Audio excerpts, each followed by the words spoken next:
1400 বছর আগের কথা। এক রাতে মদিনার অন্ধকার গলিতে এক ব্যক্তি নীরবে হাঁটছিলেন। তিনি কোনো সাধারণ মানুষ নন, তিনি মুসলমানদের খলিফা হযরত উমর রাদিয়াল্লাহু তাআলা আনহু।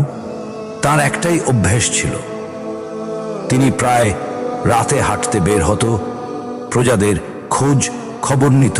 ও একদিন রাতে তিনি শুনলেন দূরে কোথাও একটি শিশুর কান্না, বারবার চিৎকার করছে। উমর রাদিয়াল্লাহু তাআলা হাঁটা বাড়ালেন। কিছু দূর গিয়ে দেখলেন একটি জরাজীর্ণ ঘর, সামনে বসে একটি ক্লান্ত মা, আর পাশে 3টি ক্ষুধার্ত শিশু। উমর রাদিয়াল্লাহু তাআলা ধীরে জিজ্ঞেস করলেন, তোমার শিশুরা কেন কাঁদছে?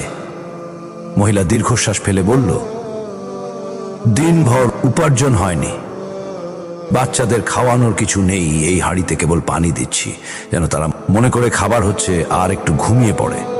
উমর রাদিয়াল্লাহু তাআলা এর চোখে পানি চলে এলো। তিনি আবার জিজ্ঞেস করলেন, তোমরা কারো কাছে সাহায্য চেয়েছ? মহিলা বলল, আমাদের খলিফা উমর যদি সত্যিকারের খলিফা হতো তাহলে আজ আমার সন্তানেরা ক্ষুধায় কাঁদত না। উমর রাদিয়াল্লাহু তাআলা চুপ করে দাঁড়িয়ে থাকলেন। তিনি নিজের পরিচয় দেননি। এরপর তিনি অন্ধকারে দ্রুত বাইতুল মালের দিকে দৌড়ালেন। কর্মচারীকে বললেন, আমাকে আটা দাও, খাবার দাও। কর্মচারী বলল, আমি পৌঁছে দিয়ে আসব।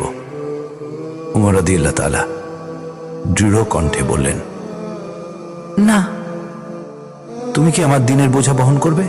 আজ এই দায়িত্ব আমি নিজেই পালন করব। তিনি নিজের কাঁধে পুরো বস্তা তুললেন। বস্তার ভারে তাহার পিঠ বাঁকা হয়ে যাচ্ছিল। কর্মচারী বলল, খলিফা, অন্তত আমাকে বহন করতে দিন। উমর রাদিয়াল্লাহু তাআলা বললেন, কিয়ামতের সময় আমার গোনা কি তুমি বহন করবে? তিনি রাতের আধারে সেই ঘরে ফিরে এলেন, বস্তা নামিয়ে নিজ হাতেই চুলা ধরালেন, হাঁড়িতে খাবার দিলেন, এমনকি আগুন ঠিক মতো জ্বলে কিনা তা দেখত। হাঁটু গেড়ে বসে নিঃশব্দে ফু দিচ্ছিলেন। গরিব মহিলা বুঝতেও পারছে না এই লোকটাই তার দেশের খলিফা। বাচ্চারা খাবার পেয়ে হাসতে হাসতে খেয়ে নিল। মার চোখে পানি, বাচ্চারা ঘুমিয়ে পড়ল শান্তভাবে। মহিলা বলল, আল্লাহ আপনাকে উত্তম প্রতিদান দিন, আপনি সত্যি দয়ালু মানুষ। উমর রাদিয়াল্লাহু তাআলা শুধু হাসলেন, কিছু না বলে চলে গেলেন। পরদিন সকালে মহিলা জানতে পারল